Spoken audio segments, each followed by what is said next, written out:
I'm in Newcastle, Texas today, here at Fort Belknap. You can see there it was established in 1851.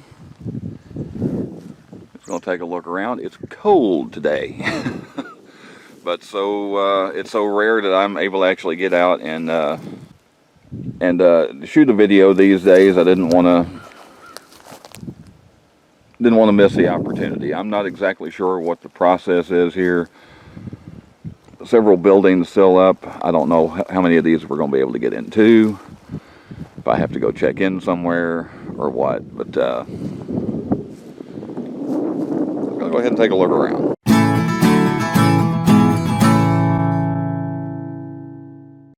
Alright, this looks like it's the smallest building here, but they say it's the most intact of all the original buildings here. We might as well start with it. It's where they stored the powder and the artillery. Yeah, a powder magazine. Yeah. This is magazine 1852, Chapel of Peace 1954. Let's see. Best preserved the original structures of Fort Belknap, a fort named for its builder. It doesn't say anything. It says Chapel of Peace 1954, so I guess it was converted, and no, we're not going to be able to get inside. That's a small... That door is barely taller than me. Not much to this one. Doesn't look like there's any windows or anything. There is a back door. Get in through the back door.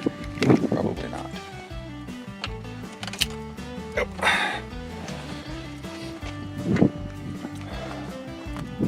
Does make you wonder how long that door has been in place. It's kind of a neat looking archway.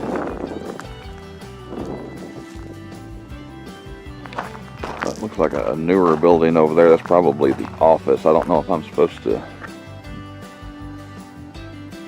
go in there. I'm hoping there's a bathroom out here, because I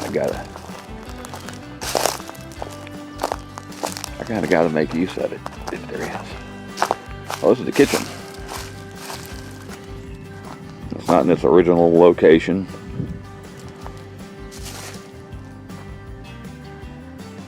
The 1853 Freeman map, whatever that is, shows that each barracks had a kitchen detached on the west end. The cook was usually chosen by the company he belonged to. So I guess this was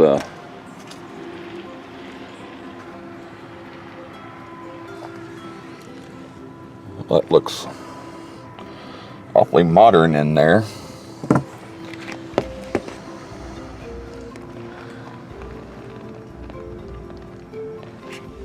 I said, okay, kitchen 1936, so I may have redone some of this. I'm wondering if it's like that other place. This might not be any better because there's a screen right in the way.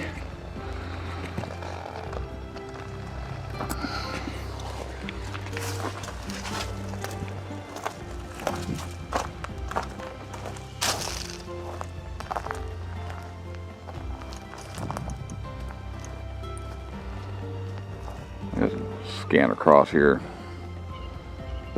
Fort Belknap was established in 1851 as a northern anchor on the Texas frontier line of defense. The garrison safeguarded travelers along a network of frontier trails, most notably the Butterfield Overland Mail route. It was abandoned by federal troops in 1861. That's kind of weird right there to start. Well, yeah, I guess at the start of the Civil War, the federal troops had to give it up.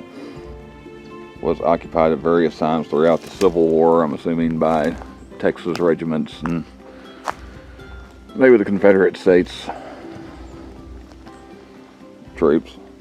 Federal troops reoccupied it in 1867 before it was finally abandoned the same year. When the troops took a break, they'd go out there and swing. Oh. Heck yeah. Men's room. Excuse me for a moment. I can't take video of this part. Son of a gun. The commissary has now been turned into a museum, and looking at the hours, they're on lunch break apparently. So they just went on lunch break. Can't really see anything in there. So I think we'll just take a look around at some of this other stuff. There's no well. Well, it was put in 1857, I guess. They got it covered up. The wires are on with that one. I don't know what they use this for, but they got electricity hooked up to it.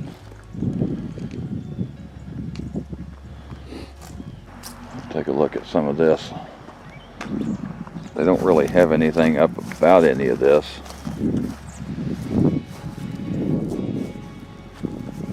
There's no cannon. I don't know if they've got this barrier here, so I'm assuming you're not supposed to get any closer to it than this.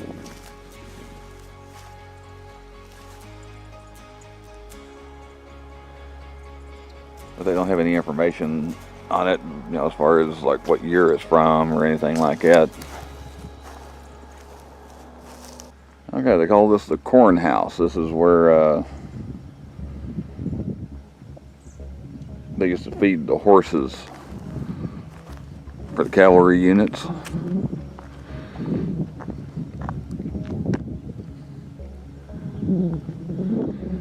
Looks like it's got something else up here. Well, it was originally the corn house, I guess, 1853. In 1954, it became the woman's building. There's a joke in there somewhere, I'm sure of it. Got that old wagon wheel. Pretty rough. Well, this one over here is in a little bit better shape. Let's concentrate on this one. That's all wood too. That's of course it's got some metal on it around the edges there, but that's the real deal.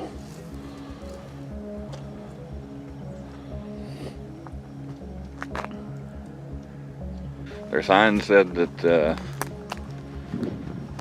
they take off for lunch at 12 o'clock. They don't come back till 1:30. I got here at like literally 5 after 12. Oh, here we go.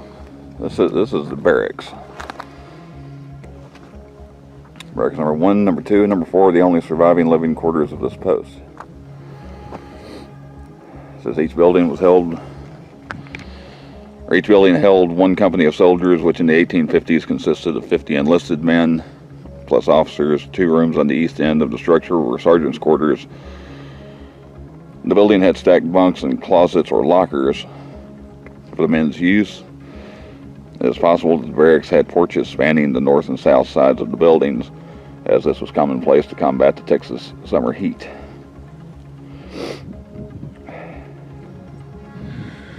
Okay, so this was the barracks. I wonder why the commissary was so big, though. Oh, it looks like this is maybe some kind of lecture hall. They got screens on the window, so we can't really get a good look inside. Yeah, auditorium turned into an auditorium in 1936. Kind of looks like a jail. Those bars on the window. It looks like some kind of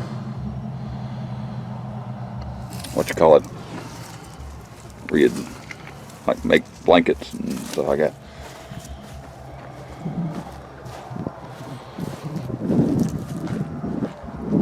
Yeah, it looks like all the windows have those screens on them, so you can't get a real good. But anyway, it's an auditorium now. Alright, not exactly what I had planned for the day, but if you happen to be near Graham, Texas, or Newcastle, Texas, and you want to take a look at some neat old buildings, it's a pretty neat little area. Just don't come between 12 and 1:30. And maybe you can get into the museum and see a little bit more than I did. But folks, it's getting cold. I hope you enjoyed taking a look at this. Like I said, I would stick around and go into the museum, but I mean, it's going to be another full hour at least. I'd have to wait around, and really don't want to do that. It's just getting too dadgum cold. Well, I hope you enjoyed taking a look at it. Thanks for watching. Please like, share, comment, and subscribe, not necessarily in that order. And I will see you next time.